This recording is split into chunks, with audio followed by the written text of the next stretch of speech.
ये वीडियो पाकिस्तान की real estate history की सबसे धमाकेदार वीडियो होने जा रही है, क्योंकि इसमें हम बताने जा रहे हैं कि पाकिस्तान का रियल एस्टेट सिस्टम अनसेफ क्यों है और हम कौन सा सिस्टम कॉपी कर सकते हैं विदाउट री इन्वेंटिंग द व्हील। ये वीडियो थोड़ी लंबी हो सकती है क्योंकि इसमें हम अमेरिकन रियल एस्टेट और पाकिस्तान रियल एस्टेट का कंपैरिजन करेंगे और आखिर में पाकिस्तान के हालात के मुताबिक उसका सोल्यूशन भी प्रोवाइड करेंगे। तो वीडियो को एंड तक देखिएगा। वीडियो लंबी हो सकती है लेकिन आपके इंटरेस्ट इंशाल्लाह कोशिश करेंगे वो बना रहे।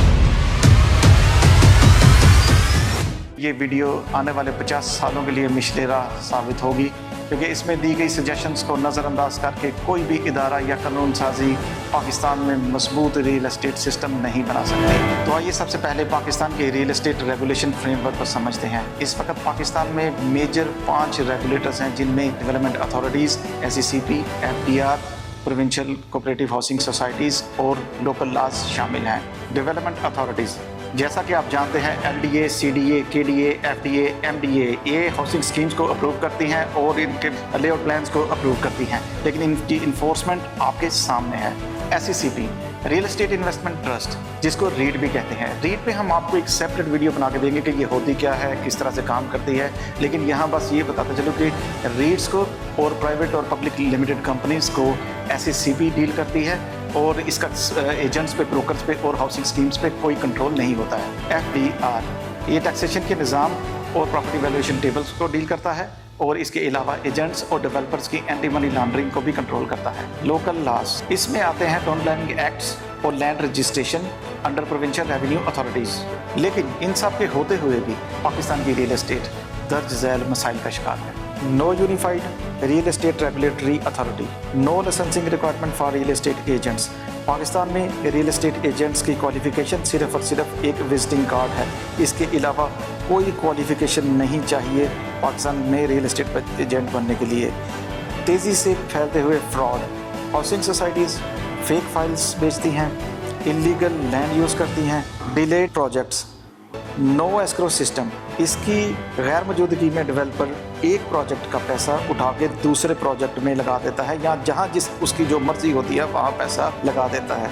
No central database for verified projects, no mandatory disclosure. ये रियल एस्टेट एजेंट्स की और प्रॉपर्टी ओनर्स की जिम्मेदारी है कि वो अपनी प्रॉपर्टी के टाइटल में डिफेक्ट्स को हाईलाइट करे, बताए, डिस्क्लोज करे, लेकिन पाकिस्तान में ऐसा बिल्कुल भी नहीं होता। ये तो थे पाकिस्तान के मिसाइल। तो आइए अब देखते हैं कि अमेरिका में रियल एस्टेट कैसे रेगुलेट होता है। अमेरिका में रेगुलेटर्स की 2 मेन लेयर्स हैं। एक फेडरल रेगुलेटर है, यानी कि वफाक रेगुलेशन करता है। दूसरा जो है वो स्टेट यानी प्रोविंस रेगुलेटर्स हैं, जो कि रियल एस्टेट को रेगुलेट करती हैं। स्टेट रियल एस्टेट कमीशन के जिम्मे 3 काम होते हैं। नंबर 1 एजेंट्स की लाइसेंसिंग। अमेरिका में रियल एस्टेट एजेंट्स का लाइसेंस हासिल करने के लिए तलीम और इम्तहानात लाजमी हैं। इसके अलावा हर 2 से 4 साल के बाद अपने लाइसेंस को रिन्यू करवाना पड़ता है और उसके साथ कंटिन्यू प्रोफेशनल डेवलपमेंट और ट्रेनिंग के जरिए अपने एजेंट्स को अपडेट रखा जाता है। नंबर 2 कंज्यूमर प्रोटेक्शन को यकीनी बनाता है और रियल एस्टेट एजेंट्स के लिए एथिकल गाइडलाइंस फराहम करता है, जिसको फॉलो करना हर रियल एस्टेट एजेंट की जिम्मेदारी होती है। और इसके साथ प्रॉपर्टी में डिफेक्ट्स के डिस्क्लोजर्स और कॉन्फ्लिक्ट ऑफ इंटरेस्ट और कमीशन का तयन, ये चीज़ें सब वाज़िया करता है। एथिकल गाइडलाइंस का कॉन्सेप्ट पाकिस्तान में सिरे से ही मौजूद नहीं। यहाँ पे कोई एथिकल गाइडलाइंस नहीं, एजेंट्स को ना पढ़ाया जाता है ना सिखाया जाता है। लिहाजा जो भी कोई एजेंट एथिक्स की बात करता है या तो वो दूसरी दुनिया से आया हुआ समझा जाता है, उसको बहुत मायूब समझा जाता है और ये एक बड़ी ही अनफॉर्चुनेट बात है पाकिस्तान की रियल एस्टेट के लिए।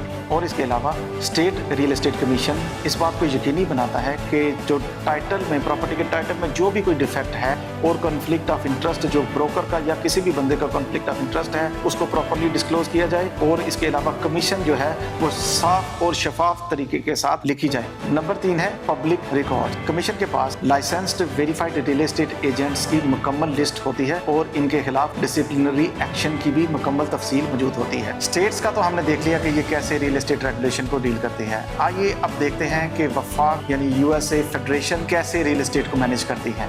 USA फेडरेशन के अंडर 3 इदारे आते हैं। Number 1 housing and urban development authority, ये बायर्स को डिस्क्रिमिनेटरी प्रैक्टिसेस से महफूज रखता है और कंज्यूमर प्रोटेक्शन को इंश्योर करता है। नंबर 2 है फेडरल ट्रेड कमीशन, ये डेवलपर्स की मिसलीडिंग एडवर्टीजमेंट को कंट्रोल करता है। और नंबर 3 पे आता है कंज्यूमर फाइनेंशियल प्रोटेक्शन ब्यूरो, ये रियल एस्टेट की फाइनेंसिंग और मॉर्टगेजेस को डील करता है। लिहाजा हम चाहते हैं कि पाकिस्तान में भी इस तर्ज का कोई इदारा आए जो कि मॉर्गेजेस और रियल एस्टेट फाइनेंसिंग को आसान और काबिल अमल बनाए। अगर यही American real estate management system हम पाकिस्तान में इम्प्लीमेंट करने की कोशिश करें तो हमें क्या दरपेश मसाइल हैं। Weak provincial enforcement, fragmented land records, no professional agents culture, overlapping authorities, no data sharing culture. Pakistan में सूबे ना तो उस तरह से ऑटोनमस हैं और ना ही उतना मैच्योर बिहेव करते हैं। लिहाजा पाकिस्तान के लिए एक हाइब्रिड निज़ाम की ज़रूरत है।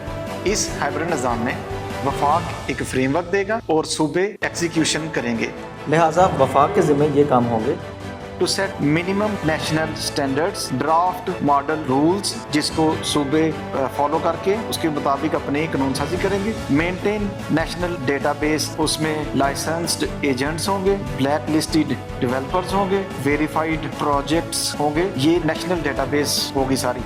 Regulate cross provincial and corporate developers, coordinate with SCCP, FBR और state bank of Pakistan, supervise escrow and title insurance frameworks. और इसी तरह से हर सूबे का अपना एक रियल एस्टेट कमीशन बनेगा जिसमें Punjab real estate commission, Sindh real estate commission, KPK real estate commission और बलोचिस्तान रियल एस्टेट कमीशन बनाया जाएगा। इन सूबों के जिम्मे दर्ज झैल काम होंगे licensing of agents, register local projects, conduct inspections, handle complaints, impose penalties. USA की तरह एजेंट्स की लाइसेंसिंग प्रोविंशियल होनी चाहिए, लेकिन SCCP की तर्ज पे पाकिस्तान को एक फेडरल स्टैंडर्ड सेटिंग अथॉरिटी चाहिए ताकि यूनिफॉर्म प्रोटेक्शन को यकीनी बनाया जा सके। दोस्तों, 4 चीजें हैं जो किसी भी रियल एस्टेट मैनेजमेंट सिस्टम में होंगी तो वो एक पायदार और रिगोरस सिस्टम होगा। इसमें नंबर 1 पे है एजेंट्स की licensing, escrow accounts, multi listing service और टाइटल इंश्योरेंस। अगर कोई ये कहे कि ये सारी थ्योरेटिकल बातें हैं और ये प्रैक्टिकली इंप्लीमेंट नहीं हो सकती तो इसके जवाब में हमने Pakistan real estate regulation act पीरा वो ड्राफ्ट बनाकर अपनी वेबसाइट पर रख दिया है। इससे रिलेटेड रूल्स भी अपनी वेबसाइट पर रख दिए हैं, आप वहाँ जाके डाउनलोड कर सकते हैं। मैंने उसका लिंक डिस्क्रिप्शन में दे दिया है। और अगर आपको हमारा कंटेंट पसंद आया हो तो हमारे चैनल को सब्सक्राइब कर दीजिएगा और बेल आइकन को प्रेस कर दीजिएगा।